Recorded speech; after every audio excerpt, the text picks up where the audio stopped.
time for dads to stand up and speak out at the IEP table. That's exactly why I'm bringing you our guest today, Jamiel. Welcome to our Special Education Inner Circle podcast. I'm your host, Catherine Witcher. And Jamiel, thank you for being here today. Thank you. Thank you. It's an amazing pleasure and a blessing to actually be here and be able to speak to all the dads out there. It's going to be great. Yes, I cannot wait for your words of wisdom, your perspective, and the things that you're going to share about your experience at the IEP table. So let's start there. How did you end up at an IEP table? Okay, so really, the basis of it is that I was tired of just not being heard. I was tired of not doing anything.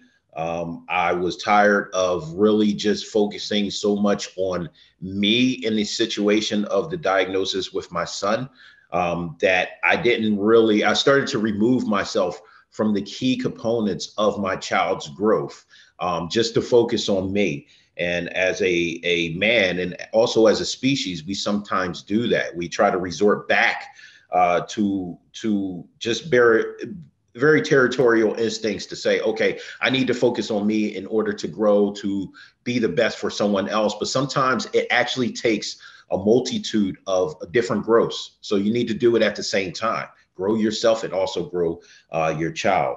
I remember just being a newly diagnosed dad, an awesome dad, as I like to put it, and just really not understanding what this meant for me as a man, for me to understand that this is not my fault.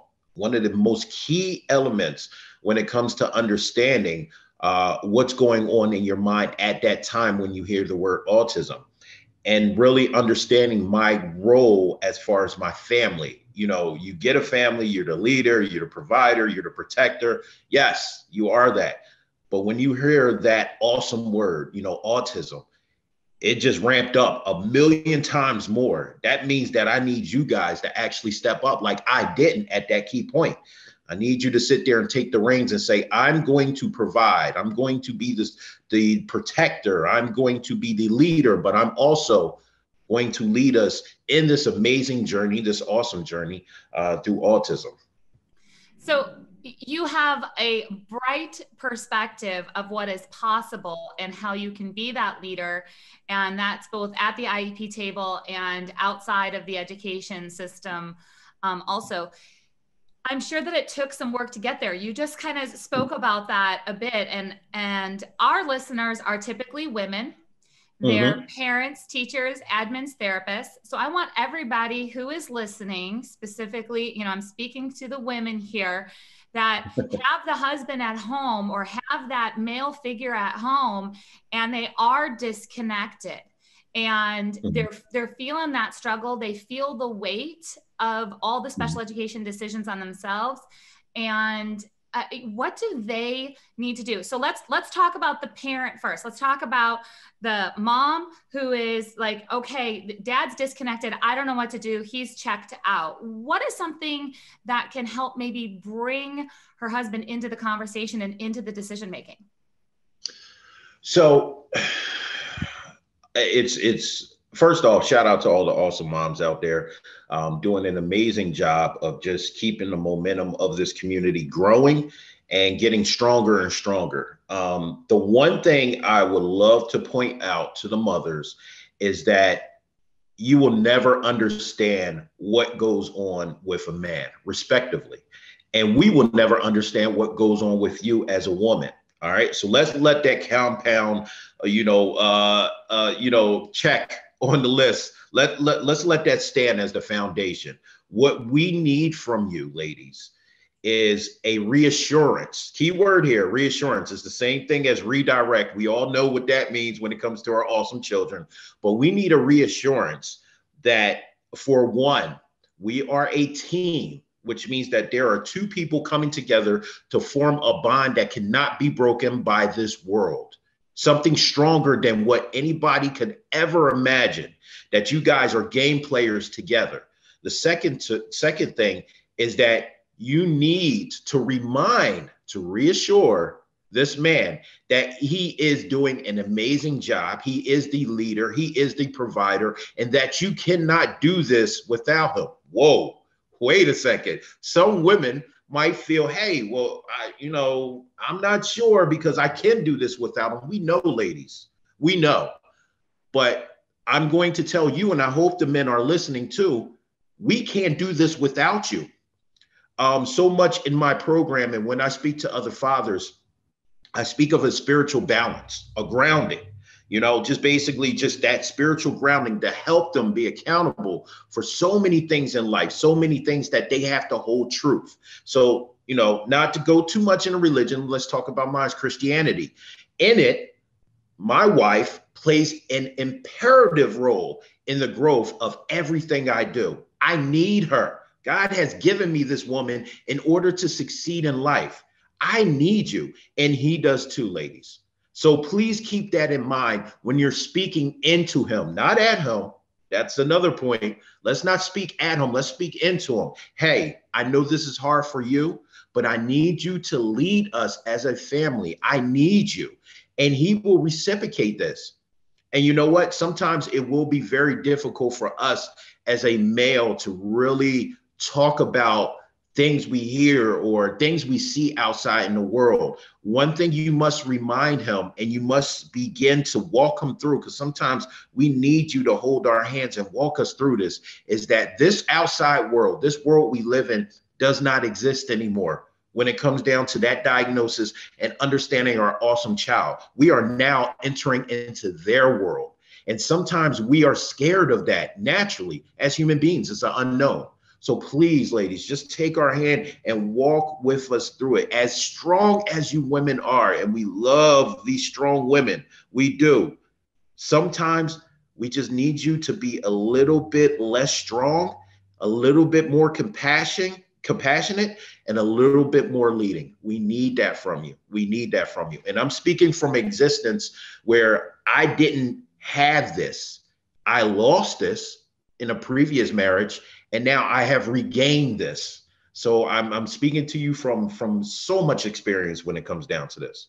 I feel like, first of all, I got some chills there while you were sharing that perspective. So I love that so much.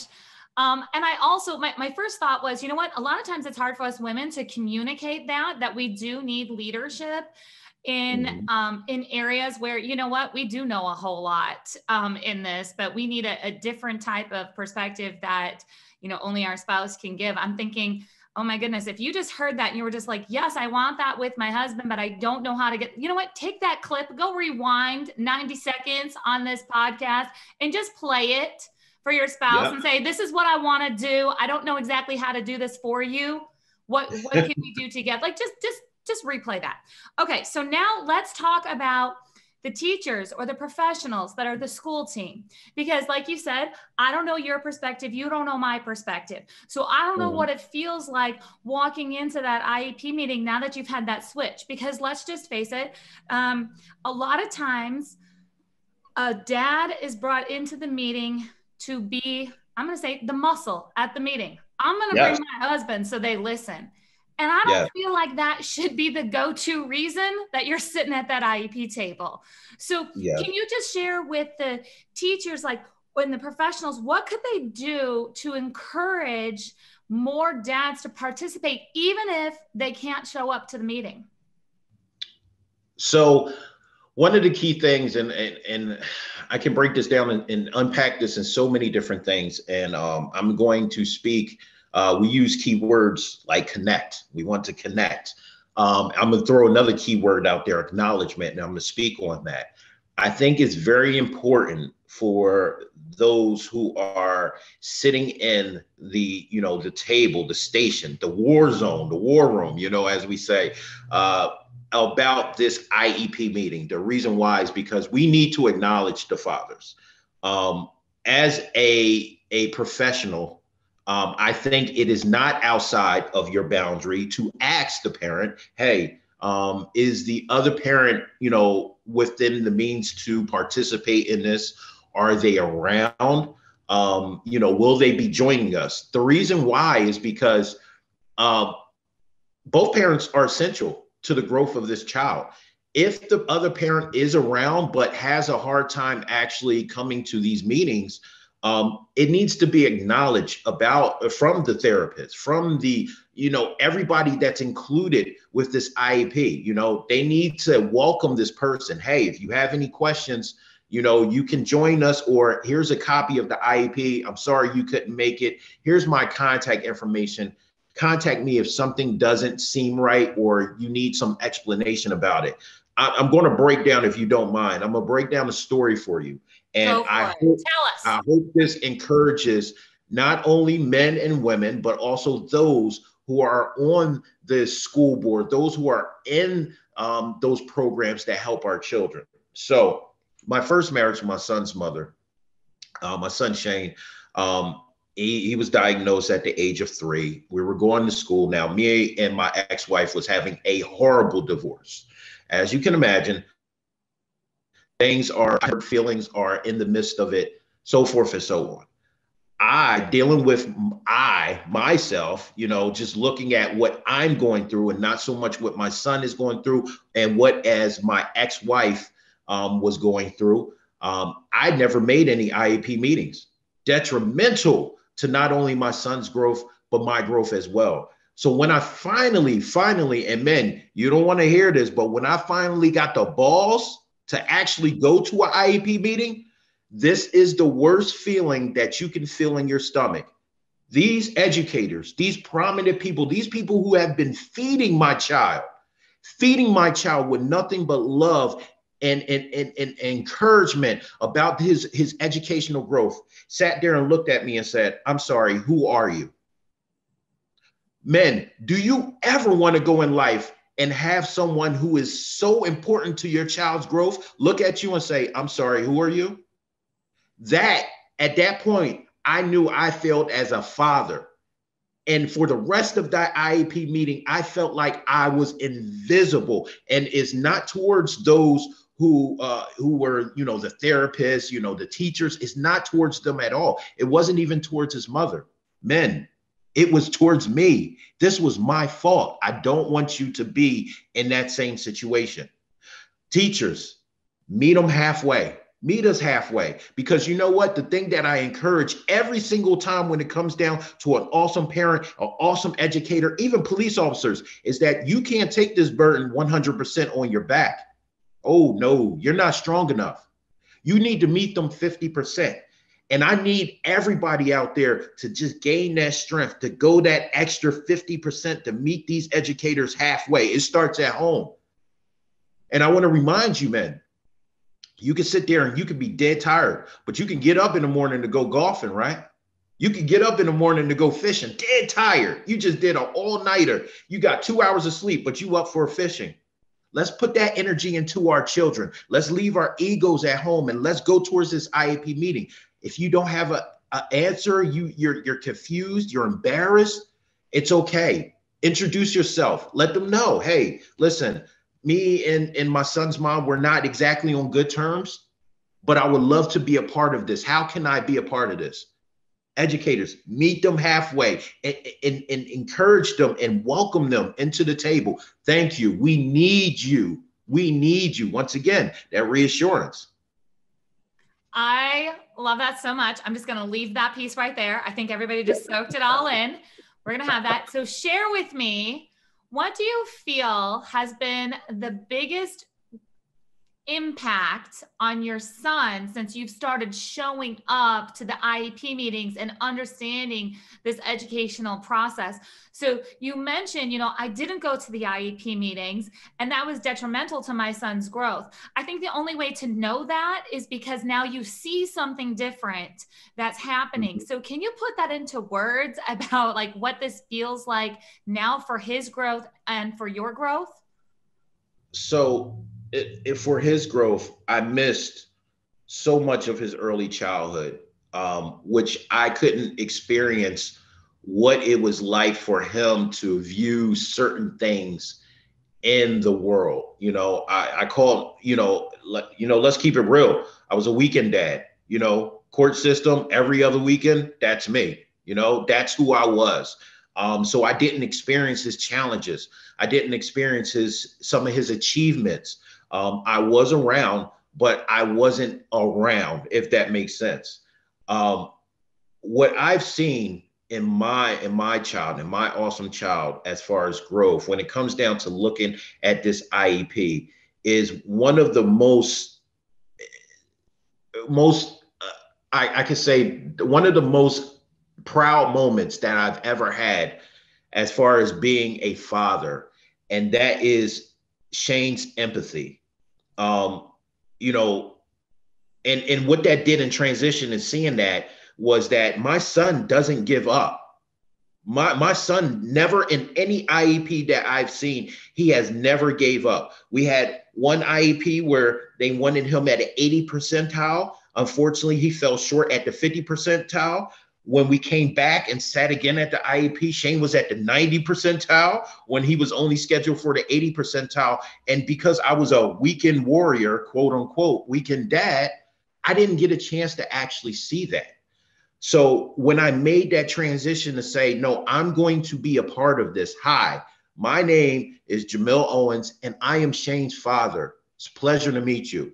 I'm sorry I'm not around, as me and his wife are not communicating effectively, but I would like to change that. What can you tell me about my son? I started to really unpack who my son is and who he's becoming as a young man.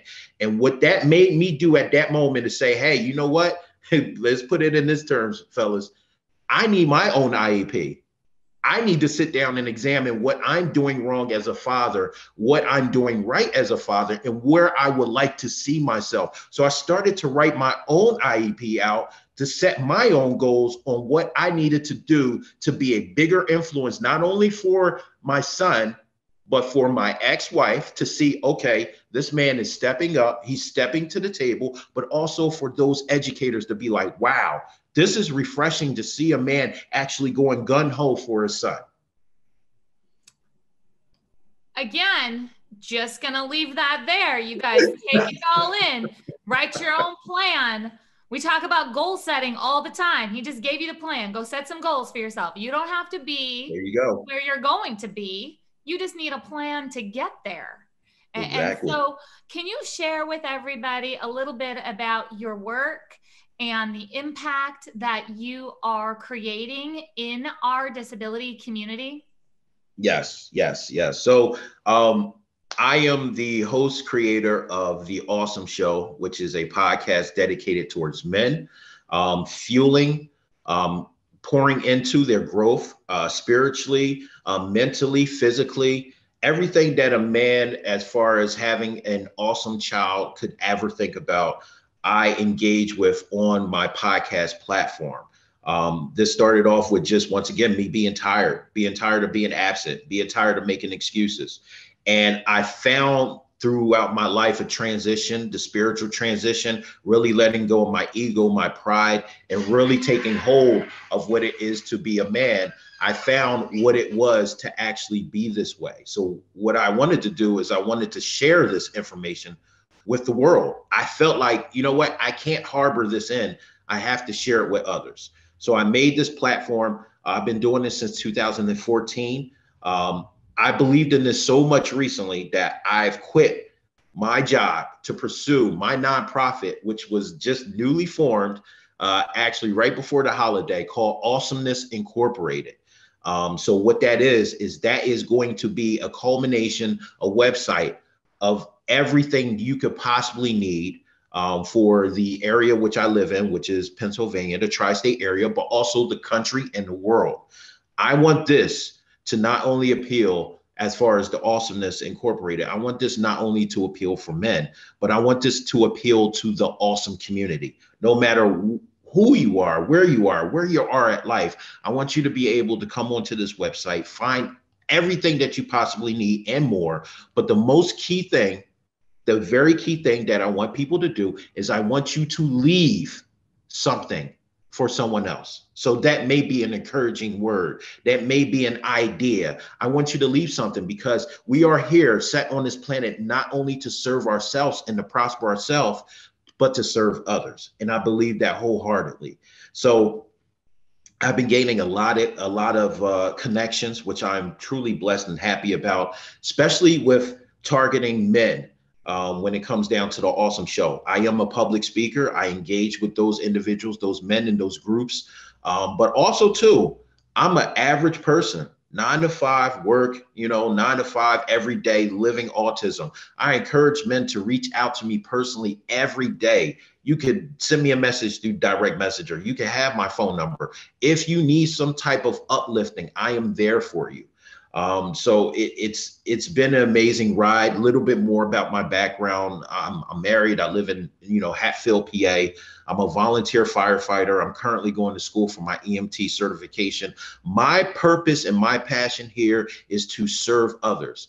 God has allowed me to see that because he broke down my ego and my pride to love on my son, for me to see the love that God has for me through my son, to give to my wife, to give to my family, and for me to sit there and be like, I want to do something for my community.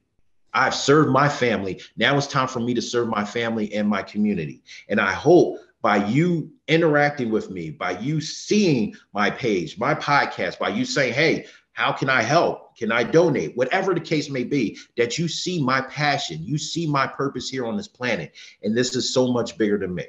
Well, I think there's no question that our listeners have absolutely heard your heart today and where your vision is at and how you're going to share your experience to help others, create that growth in their own family, for their own child at the IEP table and beyond.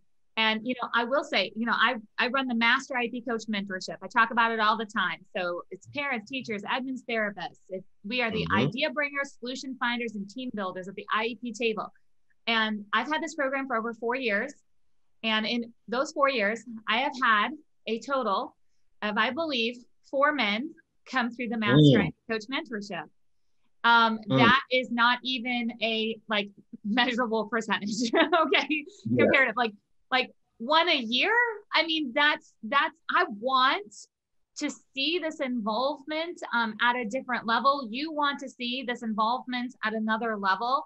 I want to encourage you that, to all the men that are listening, when you're just like, man, I'm going to step up there and I don't know, even half of what the other people know. So what? Who cares? Started. We will meet you where you're at. We're here for you. So I'm going to encourage everybody, wherever you're watching this, you're going to see links above or below this video, or if you're listening on the podcast, you're going to have it in the show notes. I want you to go ahead and reach out to Jamiel and connect with him. Make sure that you give him a shout out and say, hey, I heard you on the Special Education Inner Circle podcast, and just give him a follow, reach out, see how you guys can serve together. I'm also going to encourage you that if you are listening to this on a platform where you can leave some feedback and a comment, please go ahead and do that. That helps me and Jamiel reach more people. So every comment, every interaction doesn't cost a penny, right? We say that there are things that we can do to serve, to help each other, to help get a message out that just takes a few clicks or a few words of encouragement. So I'm going to encourage everybody to do that. And Jamiel, thank you so much for being here today. Thank you. Listen, like I said, this has been a blessing. I'm truly blessed. And I want to leave this word of encouragement that I feel as a man that you men and also awesome moms, awesome father and mom need to hear. You are awesome. You are amazing. I am super proud of you. And most importantly, I love you. Something that we need to hear. I love you. I might not even know you. I might not even see you, but I love you. So we can get through this together. You are doing an amazing job. Do not give up. Autism never wins. Never wins. It's not a competition. It's a journey. So let's get it together. Let's do this. All right, everybody. We'll see you next time on the Special Education Inner Circle podcast.